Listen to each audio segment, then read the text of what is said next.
यो कुराहरू सुनाउनको निमित्त तपाईहरु पनि एउटा संकल्प गरेर अगाडि बढिराख्नु भएको छ। यसकारणले गर्दाखेरि म समयको पाबन्दीलाई मध्यनजर राख्दै तपाईहरुसँग केही समसामयिक राजनीतिक घटनाहरूको विषयमा अघि नै पूर्वका साथीहरूले जोड्दै हुनुहुन्थ्यो कि यो संगठनमाथिको आक्रमण किन तीव्र गतिमा भइराखेको छ भन्ने विषयहरूमा थोरै कुराहरू मात्र राखेर म तपाईहरुबाट बिदा लिन चाहन्छु। विशेष गरी यो संगठनको फाउन्डर प्रेसिडेन्ट महामानव डाक्टर गोपाल गुरुङज्यू, जसको व्यक्तिगत जीवन, जसको आफ्नो मस्तिष्कको क्षमताले चाँदीको कचौरामा सुनको चम्चाले खान सक्ने एउटा हैसियत भएको क्षमतावान बौद्धिक रूपमा धनी व्यक्ति महामानव डाक्टर गोपाल गुरुङज्यूले यो नेपालको विषम परिस्थितिको दलदले भाषको राजनीतिमा उहाँले किन सङ्घर्ष गर्नु पर्यो भन्ने विषयहरूमा पूर्वका साथीहरूले बहुत जोड दिएर त्यो विषयमा आफ्नो कुराहरू राखिसक्नु भएको छ। महामानव डाक्टर गोपाल गुरुङज्यूले सधैँभरि हामीलाई पनि उहाँ जीवित हुने बेलामा उहाँको मुखबाट उहाँले अभिव्यक्त गरेर हामीलाई भन्नुहुन्थ्यो। उहाँले लेखेर छोड्नु भएको कैयन दस्तावेजहरूमा पनि गोपाल गुरुङले लेखेर राखिदिनु भएको छ कि यो देश नेपालमा महामानव डाक्टर गोपाल गुरुङज्यूले राजनीति किन गर्न कर लाग्यो, यो देशमा मंगोल नेशनल अर्गनाइजेसनको स्थापना नगरी नहुनुको कारण के थियो भन्ने विषयमा महामानव डाक्टर गोपाल गुरुङज्यूले एक ठाउँमा उहाँले लेखेर छोडेर भन्नुभएको थियो कि यो देश नेपालमा बसोबास गर्ने कुनै पनि एकजना नागरिक त्यो राजनैतिक रूपमा, शैक्षिक रूपमा, आर्थिक रूपमा, धार्मिक रूपमा, सामाजिक तथा सांस्कृतिक रूपमा यो पाँचवटा अधिकारबाट नेपालको कुनै पनि एकजना नागरिक वञ्चित हुनु पर्यो भने हामीले के सम्झिनु पर्छ भन्दा हाम्रो शरीरको देब्रेपट्टिको खुट्टा अथवा दाहिनेपट्टिको खुट्टा नचले जस्तै अपाङ्ग शोषण हुन पुग्छ। यसकारणले गर्दाखेरि नेपालमा बसोबास गर्ने हरेक नागरिकहरूले राजनैतिक रूपमा, शैक्षिक रूपमा, धार्मिक रूपमा, आर्थिक रूपमा तथा सामाजिक तथा सांस्कृतिक रूपमा उनले अधिकार सम्पन्न भएर बाँच्न सके भने मात्रै बल्ल नेपाल विकासको चरणमा अगाडि बढ्छ भन्ने कुरा यो संगठनको फाउन्डर प्रेसिडेन्ट महामानव डाक्टर गोपाल गुरुङज्यूले हामीलाई भनेर जानुभएको छ। यही कुरा हामीलाई सुनाएर जानुभएको छ। सँगसँगै गोपाल गुरुङले यो देश नेपाल नबनिनुको कारण भनेको यो देश नेपालको राजनैतिक कर्मीहरूमा प्रबुद्ध राजनैतिक विचार हुन सकेन। यो देश नेपालमा सक्रिय रहेको कुनै पनि राजनैतिक दल प्रबुद्ध विचार बोक्ने राजनैतिक दल नभएको कारणले गर्दाखेरि देश विकास हुन सकेन। यो देश नेपालमा केवल एउटा धर्मको निमित्त, केवल एउटा नस्लको निमित्त, केवल एउटा संस्कृति बोकेर हिँड्ने मान्छेहरूको विचार लाग्दै काम भएको कारणले गर्दाखेरि देशको समग्र नागरिकहरूले समान रूपमा विकसित हुन नपाएको कारणले गर्दाखेरि यो देश नेपाल विकास हुन सकेन। यसको निमित्त आवश्यक पर्ने कुरा के हो भन्दा यो देश नेपाललाई लोकतन्त्र, धर्मनिरपेक्ष र प्रान्तीयता आवश्यक छ। यो तीनवटा मुद्दाको विकल्प यो देश नेपालले होइन, अबको विश्व समाजले खोज्न सक्दैन। यसकारणले गर्दाखेरि नेपाल यो तीनवटा मुद्दामा जान पर्छ नै पर्छ भन्ने कुरामा डाक्टर गोपाल गुरुङज्यूको विशेष जोड थियो। यो लोकतन्त्र, धर्मनिरपेक्ष र यो प्रान्तीयता भन्ने व्यवस्था नेपालमा नआएको हुन्थ्यो भने अहिले तपाईहरुले देख्यौ नि देशमा लोकतन्त्र घोषणा भएको छ। पूर्वका साथीहरूले जोड दिएर आफ्नो कुरा राख्नुभयो। 2072 सालमा नेपालमा जारी भएको संविधान लोकतान्त्रिक संविधानको परिकल्पना अनुसार स्वतन्त्रपूर्वक आफ्नो विचार राख्न पाउने व्यवस्था छ। स्वतन्त्रपूर्वक देशको विभिन्न कुना कन्दरामा हिँडडुल गर्न पाउने व्यवस्था पनि राखेको छ। स्वतन्त्र रूपमा आफ्नो एउटा राजनैतिक विचार बोकेर संगठित भएर राजनैतिक दल निर्माण गरेर जनताहरूको बीचमा आफ्नो दलको विचार राखेर जनताको मन जितेर राजनीति गर्न पाउने अधिकार समेत सुरक्षित गरेको छ संविधानले। तर आज अघि नै पूर्वका साथीहरूले जोड्दै हुनुहुन्थ्यो, हामी अस्तिको दिन लुम्बिनी प्रान्तीय सभाको अधिवेशनको घोषणा सभा कार्यक्रममा शान्तिपूर्ण र्याली मार्फत आफ्नो मुद्दाहरू, आफ्नो गुमेको हक अधिकारहरू माग्दै गरेको शान्तिपूर्ण र्यालीमा बन्देज लगाउने काम भयो। यो किन भयो त भन्दा देशमा लोकतन्त्र आउँदा त यो खालको चाहिँ रणनीति अख्तियार गरिराखेको छ भने यो मुलुकमा लोकतन्त्र हुँदैन थियो भने कस्तो अवस्था हुन्थ्यो भन्दा जुन बेला यो मुलुकमा लोकतन्त्र थिएन त्यही बेलामा महामानव डाक्टर गोपाल गुरुङज्यूले एउटा किताब लेखेर देशको समग्र जनताहरूलाई अधिकार सम्पन्न बनाउनको निमित्त आफ्नो विचार प्रस्फुटन गर्दाखेरि जेलमा कोच्ने काम भएको थियो, त्यस्तै व्यवस्था अहिले पनि उनीहरूले लागू गर्न सक्थ्यो। यसकारणले गर्दाखेरि महामानव डाक्टर गोपाल गुरुङज्यूले नेपालमा यो लोकतन्त्र, धर्मनिरपेक्ष र प्रान्तीयता तीनवटा मुद्दा आइसकेपछि मात्रै बल्ल हामीले स्वतन्त्र रूपमा हाम्रो आफ्नो विचारहरू राख्न पाउँछौँ। हामीले राखेको विचारमा आबद्ध भएर, हामीले राखेको विचारमा संकल्पित भएर नेपालको बहुसंख्यक मंगोल जनताहरू मंगोल नेशनल अर्गनाइजेसनमा आश्रित हुन आइसकेपछि मात्र बल्ल नेपालको वास्तविक समस्या पहिचान हुन्छ भन्ने कुरामा डाक्टर गोपाल गुरुङज्यू विश्वस्त हुनुहुन्थ्यो। यसकारणले गर्दाखेरि गोपाल गुरुङले लोकतन्त्र, धर्मनिरपेक्ष र प्रान्तीयताको निमित्त यो संगठनको स्थापना कालदेखि नै उहाँले यही मुद्दालाई अगाडि सारेर लडाईँ लड्नु परेको अवस्था थियो। अस्तिको कार्यक्रम अवरोध सिर्जना भयो। आज पनि कार्यक्रम गर्ने बेलामा विविध कुराहरू चाहिँ यहाँनिर चर्चाको रूपमा, बहसको रूपमा किन उठाइयो त भन्दा व्यक्तिगत रूपमा मंगोल नेसनलाइजेसनको नेताहरूलाई रोक्नको निमित्त, राजनैतिक दलको रूपमा मंगोल नेसनलाइजेसनलाई रोक्नको निमित्त भन्दा पनि यो दलले बोकेको मुद्दा रोक्नको निमित्त उनीहरूले अवरोध सिर्जना गरिराखेको अवस्था थियो। पूर्वका साथीले जोड्नुभयो, लुम्बिनी प्रान्तीय सभामा र्यालीमा के चाहिँ लगाउन नहुने भन्दा मंगोलले कार्यक्रम पनि गर्न हुने, भाषण पनि गर्न हुने, तर तपाईहरुले मुद्दा छोड्नु पर्यो भन्ने कुरा आयो। यहाँनिर हामी मंगोल हिन्दू होइनौं, हिन्दू चाड मान्दैनौं, जात जाति भन्दैनौं भन्ने मुद्दाले पोलेको होइन उहाँहरूलाई। उहाँहरूलाई बेसी केले पोलेको छ भन्दा लोकतन्त्र हाम्रो प्राण हो, धर्मनिरपेक्ष हाम्रो मुटु हो, प्रान्तीयता हाम्रो अङ्ग हो भन्ने यो तीनवटा मुद्दाले चाहिँ उहाँहरूलाई पोलेको छ। यो किन पोलेको छ भन्दा यो मुद्दाले चाहिँ नेपालको सबै नागरिकहरूलाई स्वतन्त्र रूपमा आफूलाई मन नपरेको कुरा राख्न पाउने व्यवस्था यो तीनवटा मुद्दाभित्र छ।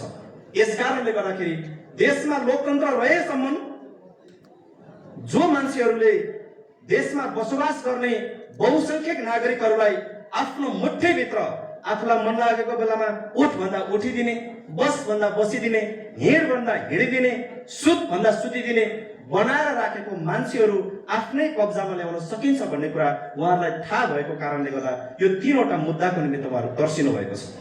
हिजो हामीले यो मुद्दा लाउने बेलामा जति बेला हामी मुलुकमा यो मुद्दा लागेर सङ्घर्ष गरिराखेका थियौँ, लोकतन्त्र घोषणा गर, धर्मनिरपेक्ष कार्यान्वयन गर, प्रान्तीयता लागू गर भनेर नारा लगाउने बेलामा देशका ती शासक वर्गहरूलाई चासो पनि थिएन, चिन्ता पनि थिएन, आन्दोलन अथवा हाम्रो र्यालीहरूमा अवरोध खडा गरेर पनि आउँदैन थियो। आज यो मुद्दा स्थापित भएर पनि हामीले लोकतन्त्र हाम्रो प्राण हो, धर्मनिरपेक्ष हाम्रो मुटु हो, प्रान्तीयता हाम्रो अङ्ग हो भनिसके पछाडि यो मंगोल नेसनल अर्गनाइजेसनले कसै गरी पनि यो तीनवटा मुद्दा नछोड्ने रहेछ।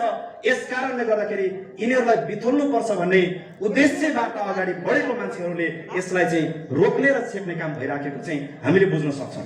यसकारणले गर्दा तपाईँ हामी अब उत्तेजित हुनुपर्ने बेला छैन। किनभने मान्छे कति बेला उत्तेजित हुन्छ भन्दा जति बेला आफ्नो अभिष्ट पुरा हुँदैन, जति बेला आफ्नो स्वार्थ र उद्देश्य पुरा हुँदैन, मान्छे त्यति बेला उत्तेजित हुने। अहिले शासकहरूले लोकतन्त्रको किन विरोध गरिराखेका छन्, धर्मनिरपेक्ष प्रान्तीयताको किन विरोध गरिराखेका छन् भन्दा हामी देशबाट, सत्ताबाट अब बहिर्गमन हुँदैछौँ भन्ने कुरा बुझेको कारणले गर्दा उनीहरू उत्तेजित भइराखेका छ। अहिले उनीहरू लत छाडेर हजारौं मान्छेको र्यालीमा 4-5 जना आएर यो विषयहरूमा किन आफ्नो कुरा राखिराखेका छन् त भन्दा अब मंगोल नेसनलाइजेसनलाई कसै गरी पनि रोक्न नसक्ने रहेछ भन्ने बुझिसके पछाडि ज्यान प्राण छाडेर चाहिँ अहिले मंगोल नेसनलाइजेसनको कार्यक्रमहरूमा अवरोध सिर्जना गर्नको निमित्त चाहिँ आइपुगिराखेको छ। यस कारणले गर्दाखेरि हामी उत्तेजित हुने होइन। अब हेर्नुहोस्, हामी कुन समयमा उत्तेजित हुनु पर्थ्यो भन्दा जति बेला मंगोल नेसनलाइजेसनलाई निर्वाचन आयोगले दर्ता नै दिएको थिएन, जति बेला नेपालमा लोकतन्त्र नै थिएन, जति बेला देश धर्मनिरपेक्ष मुलुक बनेकै थिएन, जति बेला देश प्रान्तीय संहितामा नै गएको थिएन, त्यति बेला चाहिँ हामी उत्तेजित हुनु पर्थ्यो। अलि चर्का नारा लगाएर अलि आन्दोलनहरूमा बढी उभिनु पर्ने थियो। अब त सबै कुरा आइसक्यो। अब देशका शासकहरूलाई सजिलो छैन। हेर्नुहोस्, किनभने यो इमानदारीताबाट टाढा बसेर बेइमानीपूर्वक राजनीति गर्ने मान्छेहरूलाई संसारमा प्रकृतिले कहिले पनि छुट नदिँदो रहेछ। आज देशका जो यो मुलुक हाँकिराखेको शासकहरू छ, यी शासकहरूले नेपालको बहुसंख्यक जनताहरूलाई राजनैतिक रूपमा चेतनशील बनाएर राजनीति गरेकै होइन। उनीहरू देशमा 5 वर्षमा एकचोटि चुनाव हुन्छ, त्यो 5 वर्षमा कुनै पनि बेला आएर गाउँघरमा आएर नेपालमा मङ्गोल नेसनल अर्गनाइजेसनभन्दा बाहेक अरू कुनै पनि राजनीतिक दलले राजनैतिक प्रशिक्षण कार्यक्रम कुनै पनि दलले चलाउँदैन। एकैचोटि चुनावको बेलामा के भनेर आइपुग्छ, रक्सीको बोतलहरू, मासुको टुक्राहरू, 2-4 हजार पैसा, 20-40 बोरा चामलको थैलाहरू बोकेर मात्रै चुनावमा भोट माग्न आइपुग्छ। किनकि शासकहरूलाई के थाहा छ भन्दा संसारकै इतिहासमा शासकहरू चाहिँ केसँग डराउँदो रहेछ भन्दा आफूले शासित बनाएर राखेको जनताहरूको चेतनासँग चाहिँ शासकहरू डराउँछ। जुन देशको शासकको बुद्धि छैन, जुन देशको शासकको मस्तिष्कमा दीर्घकालीन सोच छैन, त्यो देशको शासकहरू चाहिँ आफूले शासित बनाएर राखेको जनताको चेतनासँग डराउँछ। अब नेपालको हामी शासित वर्ग भनेको मङ्गोल समुदाय छ, शासक वर्ग भनेको हिन्दू आर्य समुदाय छ। हिन्दू आर्य समुदायले नेपालको बहुसंख्यक शासित भएका मङ्गोल समुदायको मस्तिष्कमा राजनीतिक चेतना कहिले पनि छर्न चाहेन। मङ्गोल नेसनले ड्युटी के लियो, जिम्मेवारी के बोक्यो भन्दा नेपालको बहुसंख्यक नागरिकहरूको हृदयमा राजनैतिक चेतना अभिवृद्धि गरेर हामी राजनीति गर्छौं भन्ने हामीले जिम्मेवारी लिएर अगाडि बढेको कारणले गर्दा आज मङ्गोल नेसनको कार्यक्रम जति बढ्दैछ त्यति नै राजनीतिक चेतनाको स्तर वृद्धि हुँदै जाँदैछ। यस कारणले गर्दाखेरि आजभन्दा केही वर्ष अगाडि राजनीतिक कार्यक्रमको सिलसिलामा एउटा कार्यक्रममा सहभागी हुन जाने क्रममा एकजना वृद्ध बाजेसँग भेट हुँदाखेरि त्यो वृद्ध बाजेले कुरा गर्दै हुनुहुन्थ्यो, 2007 सालमा नेपालमा राणाहरू भगाउने बेलामा उहाँ कहाँ हुनुहुन्थ्यो भन्दा 7 सालको राणा खेदाउने अभियानमा म दोस्रो विश्वयुद्ध लड्नको निमित्त ब्रिटिस आर्मी भएर लड्दै थिएँ भनेर भन्दै हुन्थ्यो। तपाईँ ब्रिटिस आर्मी भएर लडेर के प्राप्त गर्नुभयो भन्नुहोस् त भन्दाखेरि मेरै छिमेकको बाहुनको छोरा राणा खेद्नु पर्यो भनेर 7 सालको क्रान्ति थाल्यो, म ब्रिटिस आर्मीमा भर्ना भएर बेलायत गएँ, बेलायतबाट फर्केर आउने बेलामा मैले बेलायतीहरूको शत्रुको अगाडि छाती चाक्लो पारेर शिर ठाडो पारेर लडाइँ लडेको कारणले मलाई भिक्टोरिया क्रसले सम्मानित गर्यो। हेर यहाँ भिक्टोरिया क्रस भनेर देखायो। त्यसपछि अरू तपाईँले के पाउनुभयो भन्दा मैले पेन्सन पाएँ, मैले नमरुन्जेलसम्म मासिक रूपमा यति पेन्सन थाप्छु भनेर भन्यो। तपाईँले त्यो पेन्सन थापेर त्यत्रो लडाइँ लडेर भिक्टोरिया क्रसबाट पनि तपाईँ सम्मानित हुनुभयो। तपाईँले महिनाको हजारौं पेन्सन पनि थाप्नुहुन्छ। तपाईँको नातिको अवस्था कस्तो छ भन्नुहोस् त बाजे भन्दा मैले दुःख गरेर कमाएँ, मेरो नाति त गजेडी निस्क्यो, पैसा पनि घरभरि थियो, सम्पत्ति पनि घरभरि थियो, अहिले गजेडी बढेर निस्केर चाहिँ हिँडेको छ बाबुहरू। अनि मैले सोधेँ, तपाईँ ब्रिटिस आर्मीमा भर्ना भएर जाने बेलामा, दोस्रो विश्वयुद्ध लड्न जाने बेलामा, दोस्रो विश्वयुद्धमा भर्ना भएर ब्रिटिस आर्मी भएर जान नपाएको बाहुनको छोरा जसले राणा शासन फ्याक्नको निमित्त राजनीति गर्यो, त्यसको अवस्था के छ भन्नुहोस् त भन्दा त्यो त राजनीति गर्यो, त्यसको छोराले पनि राजनीति गर्यो। आज त्यसको नाति यो हाम्रो निर्वाचन क्षेत्रको सांसद बनेर गएको छ बाबु भनेर भन्नुभयो। अघि नै हाम्रो शुभकामना मन्तव्यको क्रममा पूर्ववक्ता मित्र श्याम लिम्बुजीले बताउँदै हुनुहुन्थ्यो, लडाईँ त लड्ने, हाम्रो मान्छे बेलायती सेनामा भर्ना भएर बेलायतीहरूको शत्रुको निमित्त लड्यो, भिक्टोरिया क्रस प्राप्त गर्यो, नाति गजेडी बनेर निस्क्यो। एउटा बाहुनको छोरा नेपालमा खाई नखाई दुःख गरेर पसिना बगाएर राणा खेदाउने अभियानमा सहभागी भयो, अहिले उसको छोराले पनि राजनीति गर्यो, उसको नाति राजनीति गरेर अहिले सांसद बनेर मन्त्री बन्ने लाइनमा गयो। यसकारणले गर्दाखेरि लडाईँ कहाँ लड्ने भन्ने कुरा हामीले बुझ्न जरुरी छ। यो कुरा बुझाउनको निमित्त चाहिँ गोपाल गुरुङले सङ्घर्ष गर्नुभएको थियो। व्यक्तिगत रूपमा आफू बनिनको निमित्त, आफै मन्त्री प्रधानमन्त्री बन्नको निमित्त गोपाल गुरुङले सङ्घर्ष गर्नुभएको कदापि होइन। गोपाल गुरुङले सधैँभरि भन्नुहुन्थ्यो, मैले पाउला नपाउला त्यसो ठुलो कुरा भएन, तर मेरो आउने भावी सन्ततिले आफ्नै मुलुकमा मालिक भएर, मालिक जस्तो भएर बाँचेर मरेको हेर्ने दिन सिर्जना गर्नको निमित्त मैले यो सङ्घर्ष गर्नै पर्थ्यो भनेर गोपाल गुरुङले हामीलाई सिकाएर जानुभएको छ। यसकारणले गर्दा हामी उत्तेजित हुँदैनौँ। गोपाल गुरुङले त्यो दूरदर्शी विचारबाट देखेको सत्यता अवलम्बन गरेर अगाडि बढ्नु भएको कारणले गर्दा मङ्गोल नेसनमा त हरेक पाइलामा रोक्न खोजेको होइन। हामी गत निर्वाचनमा फर्केर हेरौँ एकचोटि 79 साल वैशाखमा सम्पन्न भएको स्थानीय तहको निर्वाचनमा उदयपुर जिल्लाको एउटा गाउँपालिकाको एउटा वडामा निरन्तर भोट बन्दै जाने क्रममा मङ्गोल नेसनल एसोसिएसनको उम्मेदवारले झन्डै 35 भोटले नेतृत्व लिड गरिराखेका थिए, भोट निरन्तर गरिराखेका थिए। उनीहरूलाई थाहा भयो कि यत्तिकै भोट गर्ने भने एमएनओको उम्मेदवारले जित्छ भन्ने थाहा पाएपछि जानी लोड सेडिङ गराइदियो, बत्ती गयो। बत्ती आएर गर्न थाल्यो। 35 भोटले लिड गरेको ठाउँमा 10 भोट घटेर 25 भोटले लिड गर्न थाल्यो। दोस्रो चोटि फेरि बत्ती गयो। दोस्रो चोटि बत्ती गएर फेरि बत्ती आएर गन्दा 25 भोटले लिड गरेको ठाउँमा जम्मा 15 भोटले लिड गर्यो। तेस्रो चोटि नि बत्ती गयो। तेस्रो चोटि बत्ती गएर बत्ती आएर गन्दा के भयो? हाम्रो उम्मेदवारले लिड गरेको ठाउँमा हाम्रो विपक्षी उम्मेदवारले 5 भोटले लिड गरेर अन्तिममा 11 भोट बढी देखाएर विजेता घोषणा गरेर गयो। हामीलाई रोक्नको निमित्त कति कसर गरेको? अब चुनावमा हराइसकेको थियो, चुप लागेर बस्दा त हुन्थ्यो होला। चुनावमा हराएको एमएनओ उनीहरूलाई के थाहा थियो भन्दा मङ्गोल नेसनल एसोसिएसनलाई निर्वाचनमा हराइयो भने यो संगठनको आम नेता कार्यकर्ता समर्थक शुभेच्छुकहरू मानसिक रूपमा निराश भएर एमएनओ छाडिदिन्छन् भन्ने थियो उनीहरूलाई। तर मङ्गोल नेसनल एसोसिएसनको नेता कार्यकर्ताहरू यो पद पैसाको लोभमा आएको कार्यकर्ता होइन नि त। गोपाल गुरुङको विचारले वास्तविक कुरा बुझेर राजनीतिमा आएको कारणले गर्दा एमएनओको नेता कार्यकर्ताले के भने भन्दा चुनाव लड्यो, हारे पनि ठिकै छ, जिते पनि ठिकै छ। चुनाव जितेर पनि हामीले भन्ने हामी मूलवासी मङ्गोललाई दमन गर्यो, शोषण गर्यो, अन्याय अत्याचार गर्यो, हामी मुक्त हुनु पर्यो भनेर भन्ने हो। चुनाव हार्दा नि भन्ने त्यही हो। हामी सबैको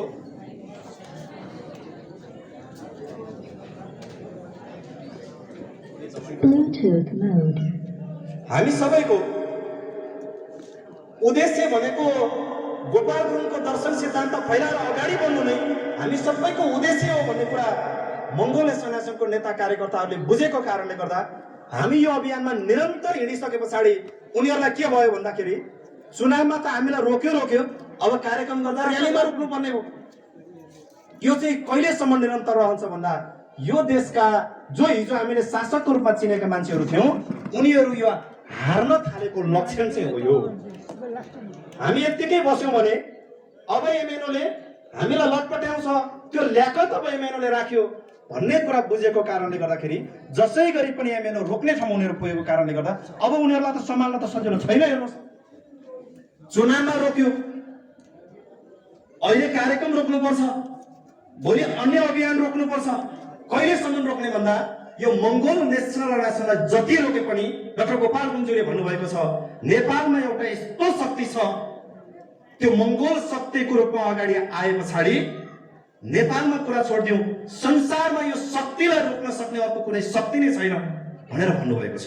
यस कारणले गर्दा एमएनओ रोकिँदै अब लत छोडेर हिँड्ने मान्छेहरूले के गर्न थाले भन्दा उनीहरू सकेसम्म सम्हाल्न त कोसिस गरिराखेका छन्। एमएनओलाई अगाडि बढ्न नदिउँ, यसलाई रोकौँ, किनभने एमएनओले चाहिँ एउटा प्रबुद्ध राजनैतिक विचार धारा बोकेर 80% बहुसंख्यक मङ्गोलहरू सँगसँगै देशमा बसोबास गर्ने सबै नागरिकहरूलाई समेटेर लान सक्ने एउटा ल्याकत, एउटा क्षमता मङ्गोल एसोसिएसनले विकास गरिसकेको छ। यस कारणले गर्दाखेरि यसलाई अगाडि बढ्न नदिउँ भनेर उनीहरूले हर हमेसा विभिन्न ढङ्गबाट आफ्नो कोसिस चाहिँ जारी राखेको छ। तर अब त्यो चाहिँ सम्भव हुँदैन। हेर्नुहोस्, निर्वाचनमा रोकेको यता र्याली रोक्नु पर्यो, र्याली रोक्दा कार्यक्रम भयो, भोलि अर्को कुरा रोक्नुपर्छ, यो कसै गरी पनि रोकिँदैन। उनीहरूले हामीलाई रोक्न सक्दैन, हामीलाई उनीहरूले सम्हाल्न सक्दैन, हामीलाई सँगसँगै उनीहरूले देशलाई पनि सम्हाल्न सक्दैन।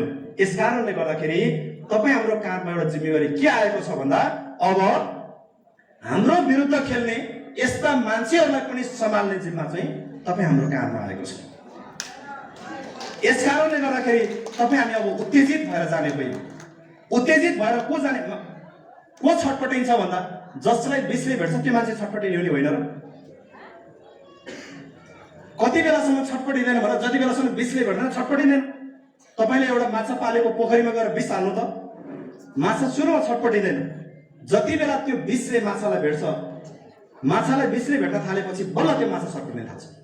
अहिले देशको यो अतिवादी मान्छेहरू किन छटपटिन थालेछन् भन्दा मङ्गोल नेसनल एसोसिएसनको विचार प्रबुद्ध विचार छ, जसले नेपालको समग्र नागरिकहरूलाई एउटै नजरले देख्न सक्ने क्षमता राख्दछ। उनीहरूमा त त्यसो छैन। आफूलाई भए सबै हुने, आफूलाई नभए केही पनि नहुने भन्ने विचार बोक्ने मान्छेहरू त्रसित छन्, उनीहरू आत्तिएको छ। यस कारणले गर्दाखेरि यो घटनासँग तपाईँ हामी आत्तिन जरुरी छैन। मङ्गोलिया सेनाको निश्चित विजय भएर गइसकेको छ। किनभने महामना डाक्टर गोपाल गुरुङज्यूले भन्नुहुन्थ्यो नेपाल परिवर्तन कुन दिनमा हुन्छ भन्दा नेपालमा दुईवटा शक्ति देखा परेपछि परिवर्तन सम्भव हुन्छ। जसरी दक्षिण अफ्रिकामा नेल्सन मण्डेलाले त्यहाँको 88% काला नेग्रोहरूको अधिकारको निमित्त लड्ने बेलामा नेल्सन मण्डेला बिचरा जेलमा बसेर सङ्घर्ष गरेको छ। तर नेल्सन मण्डेलालाई त्यहीँको कालाहरूले के भन्दै थियो, नेल्सन मण्डेलाले जित्ने होइन हार्ने लडाइँ लडिराखेका छन् भन्दासम्म परिवर्तन आयो। नेल्सन मण्डेला जेलभित्रबाट नै आफ्नो आवाज अगाडि बढाइराखेको थियो, मैले हार्ने लडाइँ होइन जित्ने निश्चित लडाइँ लडेको छु, दीर्घकालीन लडाइँ लडेको छु। जुन दिन मेरो विचारमा समग्र दक्षिण अफ्रिकाको 88% नेग्रो समुदाय मेरो विचारमा आउँछ, त्यसै दिन दक्षिण अफ्रिकाको कालो पर्दा हटेर उज्यालो दिन आउनेछ भनेर नेल्सन मण्डेला लडिराखेको थियो।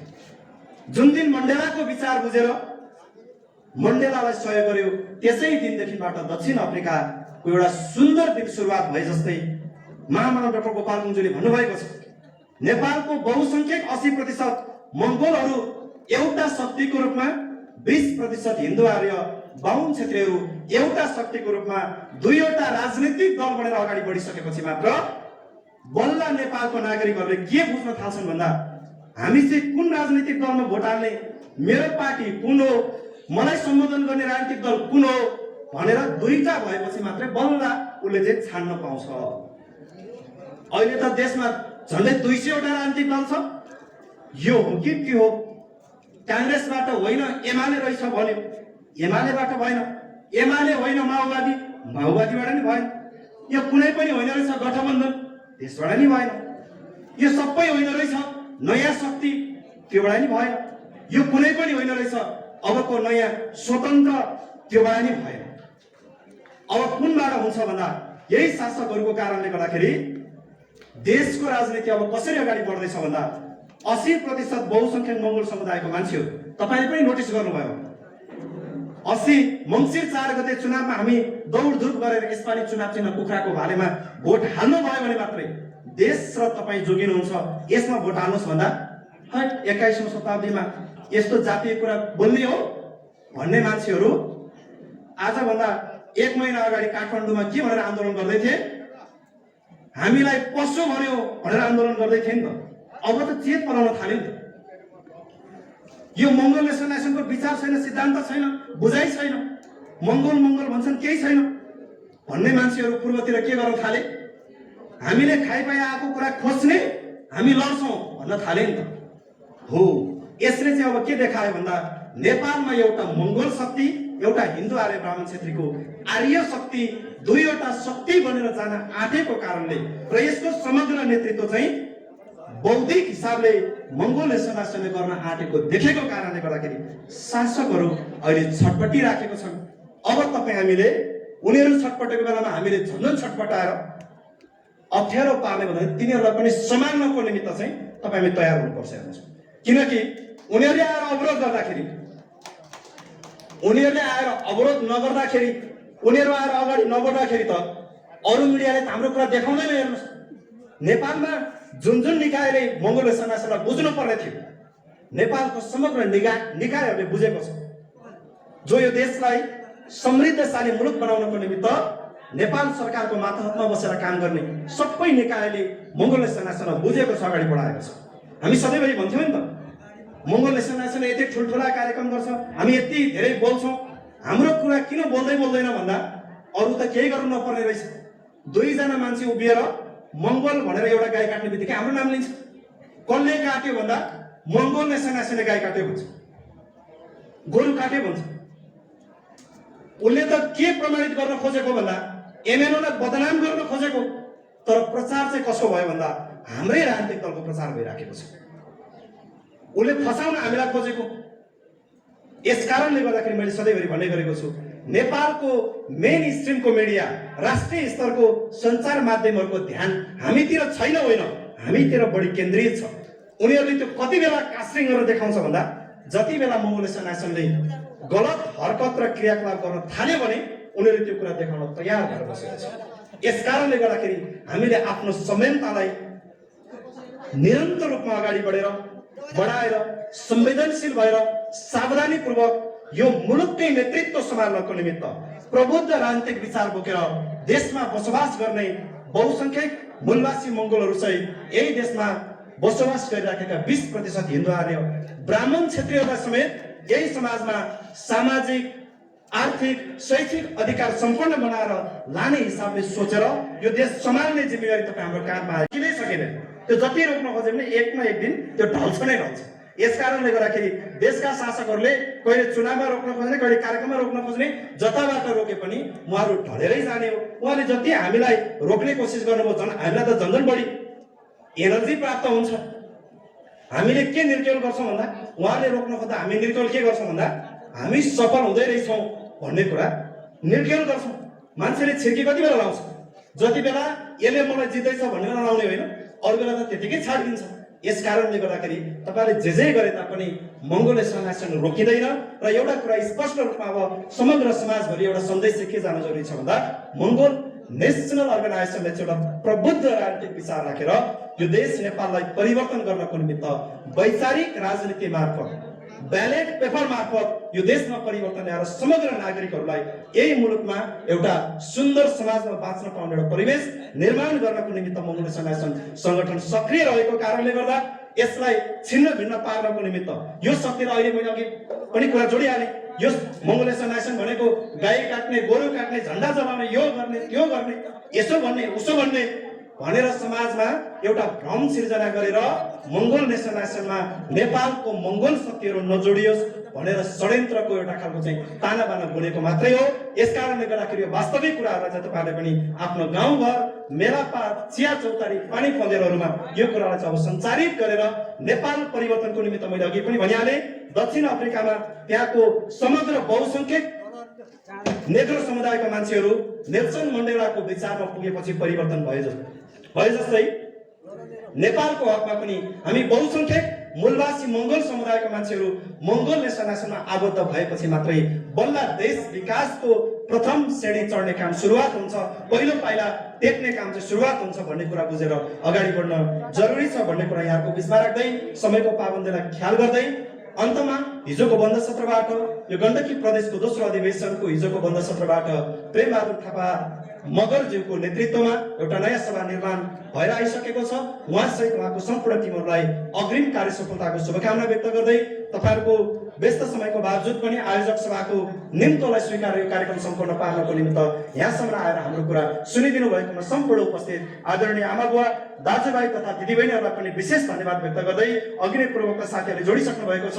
यो संगठनको ऐतिहासिक 6औं राष्ट्रिय महाधिवेशनको घोषणा सभाबाट देश बनाउने जिम्मेवारी अब मंगोल नेसनलाइजेसनले लिन तयार भयो भन्ने सन्देश दिनको निमित्त मङ्सिर 11 गते हुने संगठनको ऐतिहासिक 6औं राष्ट्रिय महाधिवेशन घोषणा सभा कार्यक्रममा यहाँहरूको बाक्लो उपस्थितिको निमित्त अनुरोध गर्दै आजको यो कार्यक्रम सम्पन्न पार्नको निमित्त गण्डकी प्रान्तको दोस्रो अधिवेशन मूल आयोजक सभाले पनि यो कार्यक्रमलाई सभ्य र भव्य रूपमा सम्पन्न पार्नको निमित्त जुन एउटा भूमिका खेल्नुभयो यसको निमित्त यहाँहरू सबैलाई विशेष धन्यवाद व्यक्त गर्दै म तपाईहरुबाट अहिलेको निमित्त बिदा लिन चाहन्छु। हस्त, जय मंगोल।